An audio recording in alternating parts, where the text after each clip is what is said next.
seperti jantung, hati, ginjal dan rambut.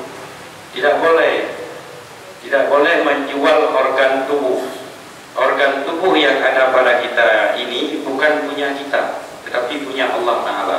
Jadi tidak boleh diperjualbelikan, kecuali ada satu surah yang boleh. Dia cangkok organ tubuh. Misalnya ada seorang ulama besar,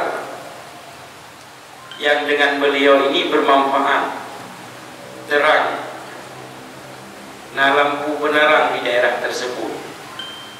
Tapi karena ada satu musibah sehingga beliau tidak bisa lagi melihat misalnya.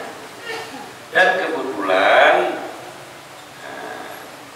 orang yang rela hijuk mata kejian demi kagama kurung gunung, itu boleh hukumnya.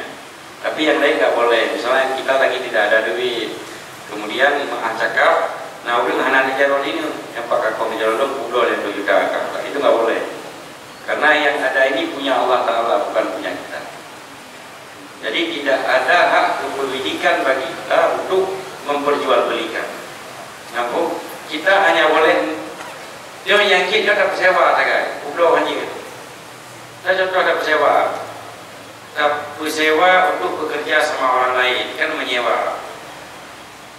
Misalnya disewa katanya untuk bekerja bangunan, disewa jarum, mengangkat bata, sewa yang boleh.